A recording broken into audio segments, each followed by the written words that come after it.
Okay guys, let's roll.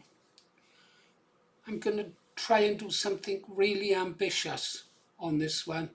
In fact, I wish I hadn't even started it, but I was asked to do it by someone I respect, and so it has to be done. I'm going to review Steve Laws, a British nationalist, an ethno-nationalist, being interviewed by Andrew Gold, a journalist, done work for the BBC, Jewish. I know very little about either man, to be honest. So we're going to find out together. I appreciate many of you patriots out there will obviously know who Steve Law is. Steve Laws. Anyhow, what have I found out about him? Let's go here. Make a start.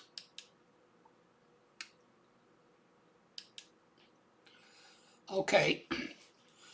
Andrew Gold, the journalist. Full name Andrew David Gold. Date of birth 21st of March 1989. Age 36. Place of birth, nationality England, British. I suspect he probably has in his dual citizenship with Israel. If ever he's been to Israel, he'll have been automatically given dual citizenship. Education, University of Leeds. Journalism. Occupation, jobs. Journalist, author, filmmaker, podcaster, YouTuber. Formerly TV journalist for mainstream media. Yeah. I know he's done work for the BBC. Religion, Jewish, no detailed religious practices publicly documented. Political affiliations, no widely reported political party affiliation. So Andrew Gold will be speaking to Steve Laws. Steve Laws, age, no verified public record of date of birth or age available, none that I could find, sorry guys. Place of residence, Garden of England, Kent. Education, no verified public record of higher education or degrees. To be honest, I don't put that much great store by higher education or degrees. But that's a different video. Occupation, jobs, political content creator, influencer, public reports not widely documenting jobs outside activism. Political affiliations, activities associated with For Britain, UKIP, English Democrats, Reform UK, organiser for Homeland Party movement. Religion, no reliable public information, religious affiliation. I know I'm supposed to be non-partisan in this, guys, and I will be, try to be, but already I think you can see who I'm rooting for. Anyhow, let's get over to the debate and we'll talk about what we'll be doing there. Okay. From what we can see at the bottom of the screen, it's broken up into approximately 26 segments. We'll let each segment run, and then I'll speak at the end of each segment and give my opinion, as I have been asked to do. If you want to just watch the video, then I'll also provide a link so you can go watch the video without having to listen to me. Anyhow, it's over 1 hour long, so I guess this is either going to be a very long video or I might have to break it up into 2, possibly 3 parts. Anyhow, let battle commence. Are you a racist? That makes me racist, so be it, I'll wear it proudly. I've had enough. I want everyone gone. So someone's going to come knock on my door? It's not personal, it's necessary. That will not work. To find out who would have to be removed, the easiest way to do this is medical records. This is mental. I don't believe you're European. I think you're Jewish. But I'm not going to Israel. Yeah, if I had power, mate, you would be. You shake your leg and get aggressive when we talk about Jews being European. I'm not shaking my leg and just giving I you... just have a twitch. The twitch only comes up when Jews are mentioned. We can move on to another topic if you want to. I can envision millions of people being thrown onto planes and deported from my country. I think Tommy Robinson will fight against that. Tommy Robinson will do because he's a traitor. Tommy Robinson has loads of foreign friends. He promotes multiculturalism. He's a Zionist piece of shit. Do you have any room in your mind for that you might be wrong? No. See, that's the sign of an ideologue. Can you do me a favour? If you get value from these conversations, hit subscribe. I've never done this before, but I've taken a leaf out of Elon Musk's book and included several notes throughout this episode to clarify moments that are inaccurate or misleading. Podcast interviews are a unique and engaging way to bring important societal issues into the public conversation, but they lack real-time fact-checking. That means mistakes can slip through, including some I made here. Like me, many of my viewers are rightly concerned about the state of the country and its lack of direction and identity. My guiding principle, however, remains the same. I judge people on the content of their character, not their immutable characteristics, no matter how tempting it may be, particularly in dark times, to do otherwise. I thought carefully about my own role in platforming Steve Laws, because I believe some of his ideas are dangerous. As with many ideologues, much of what he says sounds reasonable, which can make the fallacies underpinning his conclusions difficult to spot in real time. Still, this is heretics, and it's my belief that bad ideas don't die in the dark, they die in the light. With that spirit in mind, and knowing that racists will likely be out in force in the comments, I ask that you contribute, even if you don't usually, especially if you don't usually. Comment on this one, because I want to know what you actually think. Steve Laws, welcome to the show. Thanks for having me on, buddy. I appreciate it. You're very welcome to be here. It's good to have this conversation. And let's start with, I suppose, who are you? You were recently on Liam Tuff's podcast, good friend of mine, where you had this debate, which we'll sort of get into those things. And on it, he said, are you a racist? And you said you don't shy away from that term. So can we just start with, are you a racist? If you want to call me a racist, it really doesn't bother me in the slightest. My priority is putting my people first. If that makes me racist, then so be it. I wear it proudly. That's my position. I wouldn't go around and say, "Hi, Andrew, I'm Steve the racist." That's not how I'd introduce myself. I would just say, I put my people first. I'm a nationalist, and I love my people, and I want to protect their future. So if that makes me racist, so be it. I wear it proudly. In that sense, you're probably the most prominent racist in the country, the biggest racist in the UK. I think we can already see where this is going, can't we? Yeah. I got to be honest though. First blood to Steve Laws in his response to "Are you a racist?" artificial word. We'll let Andrew carry on. I'll try not to interrupt too much, and I'll only do it at the end of the segments that you can see at the bottom. Well, nationalist is the term I would use. I wouldn't introduce myself as racist, but yes, I would argue that probably one of the largest nationalist accounts in the UK, not civic nationalist, but real nationalist. Okay, so that's something that we'll have to explain, because a lot of the audience will know what all of that means, but a lot won't be in with the ins and outs. There's kind of a civil war almost on the right. I don't even know if it's a civil war going on between what is it? You can explain civil nationalism and ethno-nationalism. What are these terms? So ethno-nationalism is nationalism. There is only one form of nationalism. Civic nationalism is some absurd mixed direction that's been taken away. It's realistically, civic nationalists are liberals that do not like Islam.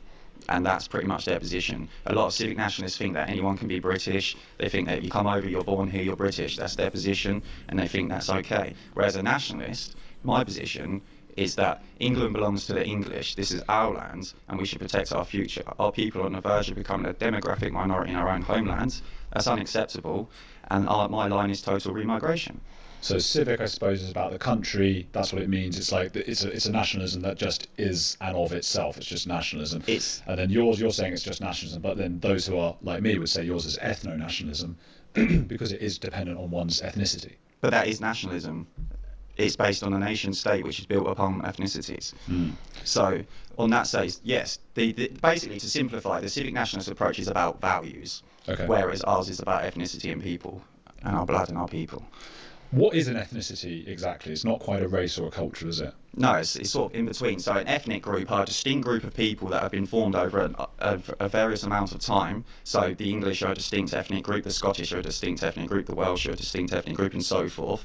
And these people are the owners of this land. We've created this land. Our people have built this country. They put blood and soil into this. And the future of our people is England. And without England, without the English, there is no England. So ultimately, the ethnic groups have the ultimate hierarchy on the country. So England, the English are white people, but we are English by ethnicity. So not all white people are English, but all English people are white.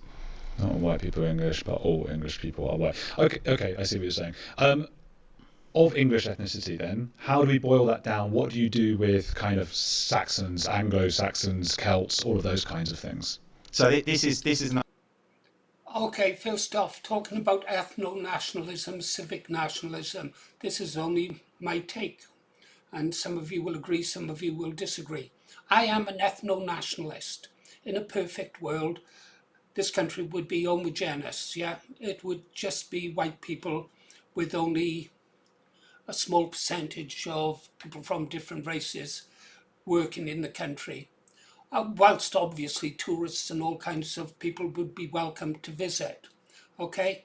That would be my case in a perfect ethno-nationalist world. But I recognise that times have changed, and I've got to accept that there are civic nationalists. And by a civic nationalist, I mean someone like, and I'll use this because we know his name, Ben Habib. Ben Habib is not British. Ben Habib can never be British. Ben Habib would agree with me saying that. Ben Habib is a British citizen.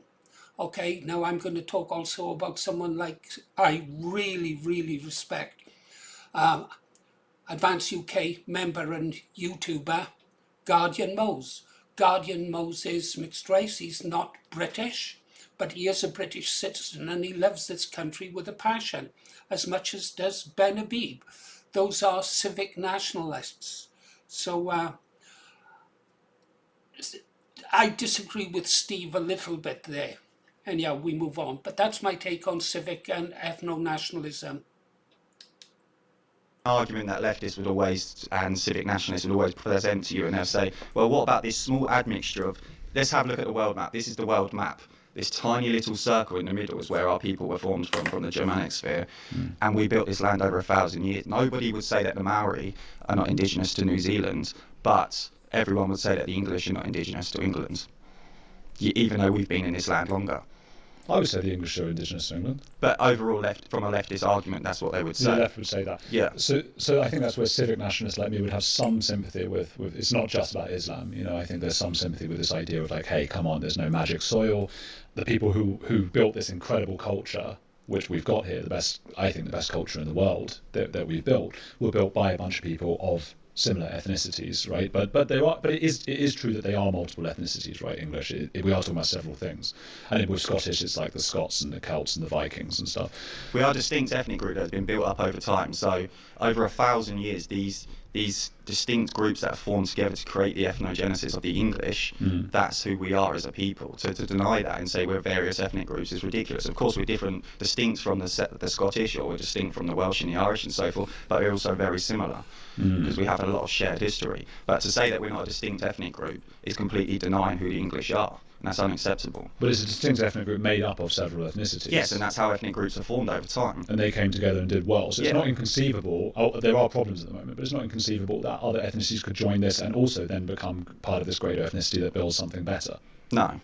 They can't. We've built our people as who we are now. We don't want England to form into another. We don't want the English to form into another ethnic group that's mixed in with some Bangladeshis and some Indians or some Africans or whatever it may be, because then that's not the English. Yeah, but that's what the Anglo-Saxons would have said when the Normans came over. We don't want them coming over in, and it actually went pretty well in the end.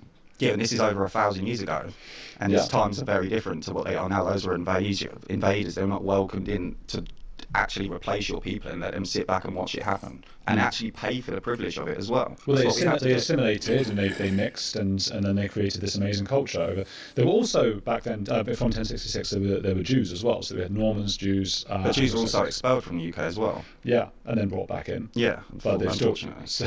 right. I see. Several hundred years ago. I think Jews have contributed quite well to this country. How would you say so? Well, I think there's sort of 30% of Nobel Prize winners. So they're pretty good in technology. Einstein, pretty good. So does that mean that because some of these people have done some great achievements that all of their people can stay here? Well, I think they've actually been responsible for an overwhelming amount of the number of the achievements. I would argue that your achievements are irrelevant because our people come first. It doesn't matter, even if our people struggle and we're the worst people in the world, we are still a distinct group of people that deserves our own homeland. Yeah, Steve is right there.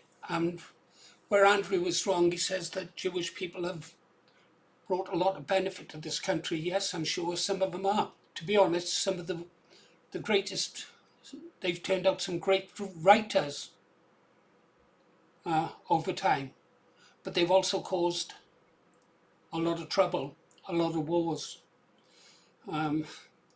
They've been expelled from a lot of countries. But so I've got to go along with Steve on this point, purely from just being logical.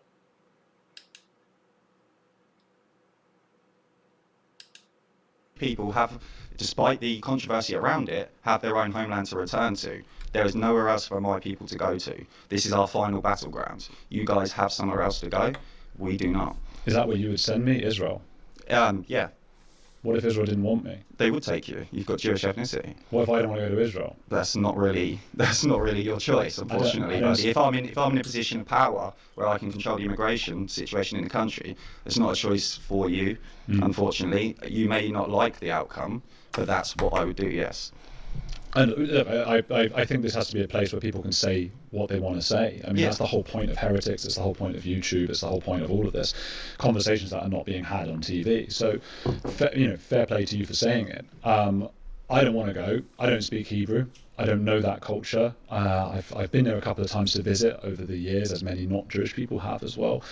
But I never really considered myself anything other than English from a young age. So if you had to choose between your Jewish ethnic group and the English ethnic group, who would you choose? I don't believe in caring about ethnic groups. I would just choose England as a country. If we were talking about England versus Israel, I would choose England every time.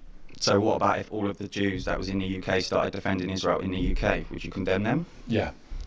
So you're in a distinct group. That still doesn't change my opinion that I would remove you from the country. And it's not personal. In my opinion, it's necessary. And no disrespect, but some of your people are very much responsible for the immigration that comes into our country. Well, if you look at the organisations, the institutions, the politicians who they're married to, the leaders of these NGOs, etc., they're all Jewish. Yeah. And that means that these people, I'm not saying all Jews do this, but there is a strong influence in immigration to the UK with connections to the Jewish organisations and Jewish lobbies. And to me, that's very problematic because our people are being demographically replaced and your people are helping that happen. There are a lot of Jews doing that. Yeah. And this is a cause of frustration among many Jews who are silenced. I mean, who aren't able to put forward the other side so much. And the reason for that is mostly TV channels and the like will not even let us speak. I can't go on. As much as you're much more controversial than I am, I'm still so controversial that I can't even get my view on our TV channels. I think this reminds me of, I had a sort of debate with a human rights lawyer recently who was the ultra kind of woke, let's bring in lots of immigration, those kinds of, that was the kind of thing. And he had some Jewish ancestry in him, but mostly was white English, right? And most people in the tweets below and all the comments were saying, aha, see that guy, Clive Stafford Smith, he's a Jew, that's why. And the irony to me was, here are two people talking, but one of them is fully Jewish. I'm as Jewish as it gets, Ashkenazi, all of those things. Arguing vehemently against immigration with someone who has some Jewish blood in him, who is arguing for immigration. But the only blood in the room at that point arguing for immigration, more immigration, was white English blood. So it's definitely something that I think you guys sometimes miss. There's a huge number of woke people in this country who are white English. You've noticed those people. Yeah, and those people are a problem, but they are still our people, whether we like it or not. I don't agree with their ideology. I don't agree with what they want for this country, but they're still my people. They still have a right to this land. Well, so do Jews. They've been since 1066. Yeah, but they also do not. This is not your land. But this is not your country. Whose land was it? It wasn't the Normans' land before they This is the English land. This is built by England. Well, what does England mean? England comprises Jewish as well. England is the land of the Angles. It's Right. named after Well, us. tell Right? the Normans that. The Normans.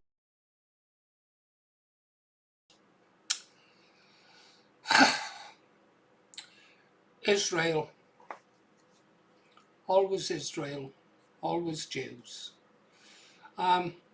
Steve is absolutely right. England is England. Israel is Israel.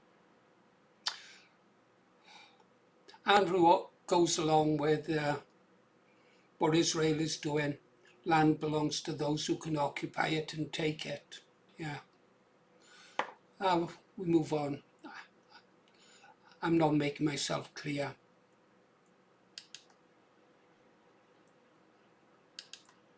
Didn't really have much input in terms of our DNA. They definitely shaped our culture. They shaped our culture and influenced our organisations and institutions, but they very much did not interfere in our ethnic group in terms of our ethnicity.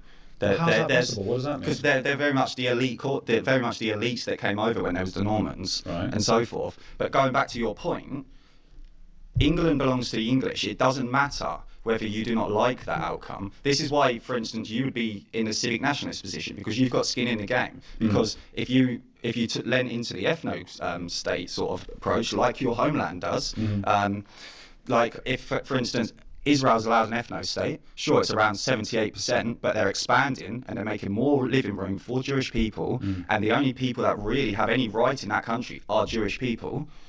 What do you mean, any rights? A non-Jew could not lead that country. Why can Israel have an ethno state but the English can't? We only have one land. This is our land. It doesn't matter where you come from. It doesn't matter how long you've been here. It doesn't matter if you was born here, your grandparents were born here. It means nothing to me. Total remigration. Everyone has to go. I think Israel, we need to remember it's actually... These charts you see being put up at the bottom of the screen occasionally, that have been put up by Andrew Gold, most of these can actually be disproven. So take them with a pinch of salt, okay?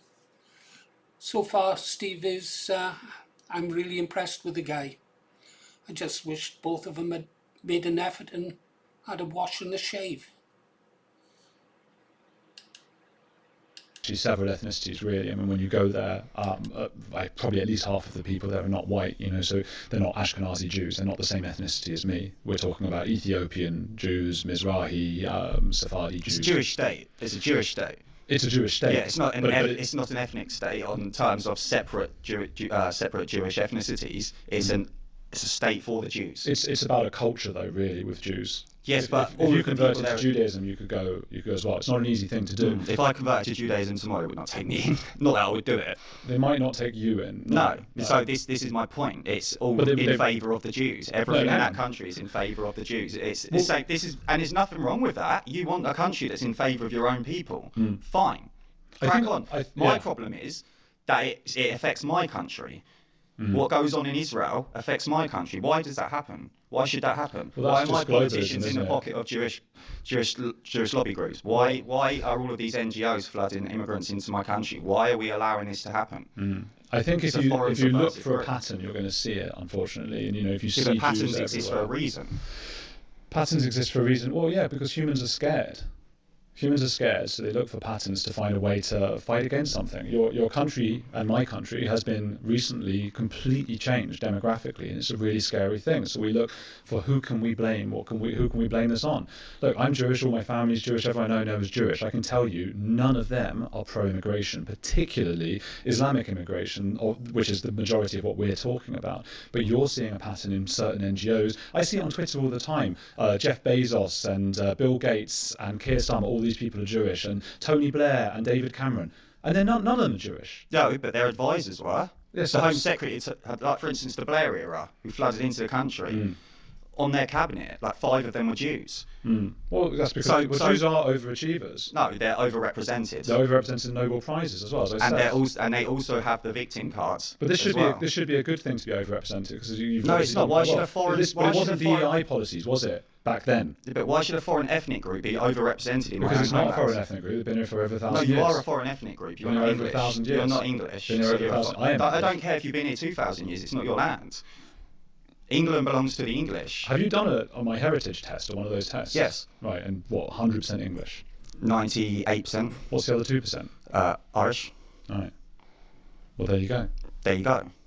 English. Well, partly Irish. What with 2%? Is Harry Kane English? He's Irish. He's Irish. Yes, because he's got Irish ancestry. This kind of obsession. Look, I get where it comes from. No, but this is where it comes from, because you're going down the route of what about this 2%? That's not an argument that I even present. This is not an argument that I come through and use on my campaigns. My campaign is England belongs to the English. If your grandparents are English and their grandparents are English, Oh, good. you're English. Well, then fine, I'm English. You're not Good. English though. You're not good English. then. If you're not. My grandparents were English. You're not English. Well, they're all born in England. It doesn't matter. Being born in England. If I was born in a barn, would I be a fucking horse? do you know what I mean? It's ridiculous. Like, using that argument is nonsense. I think to define someone's nationality, you can probably look at where they and their ancestors are from. And if mine are from England, then I think I've got a good argument for saying that I am English. Now, you would say ethnically English, and I would say, okay, well, what is that? Again, we're going back to that. And I don't think you have an answer to that, unfortunately. Anglo-Saxon, Norman, Celtic, and back from 1066, Jewish. So this is a thing, right? From your perspective, all you care about is the Jewish argument. All your interest isn't what's best for this country. Your interest is, I want to stay in this country. It's for me. I want to stay here. My family were born here. But why do you say that's my own? That's all we've spoken about so far. Why do you say that all of my interest is Jewishness? We can move on to another topic if you want to. No, carry on. By all we went means. Jewish because you said I shouldn't be here anymore. No, I You're don't sending back believe to you should Israel. be. Yeah. Well, I understand that, and I respect the opinion. And I think And we it's should have not this personal. conversation. And it's not personal. It's just necessary. My people are being demographically replaced in my homeland. A lot of your people are responsible for that. And more of your people are. Yeah, there are people who play a Vastly part more. as well. Vastly more of your people are responsible. Yes, but having foreign subversives help we're those not things. foreign. We've been here since 1066. You are foreign. To me, you're foreign. To me, you're foreign. You disagree. Well, to me, you're 2% Irish. I'm an Englishman. Yes. I'm looking at you as a Jew, and I'm telling you, you are foreign. Well, you wouldn't have known that if I didn't tell you. No, your name's Gold. Yeah, well, if we change the name. From Goldstein. Yeah, we could change it to another name. Yeah, so that's what you're subverting yourself even more to try and hide amongst the population. It's just proving my point that you people are foreign. Yeah, I don't think that's really proof. I mean, you just put Livramento in an England team that you think. Okay, guys, I'm going to end it here then. If you want me to continue, let me know in the comments. I think Steve is winning hands down, logic-wise, historical-wise, always. Andrew, no matter what he says, he's not English. He can never be English. He can be a British citizen, but he can never be English, no more than I could be Jewish or Japanese. Yeah. Anyhow, let me know in the comments if you want me to continue. You've been listening to The Green Arrow, watching a debate between Andrew Gold and Steve Laws, British Patriot.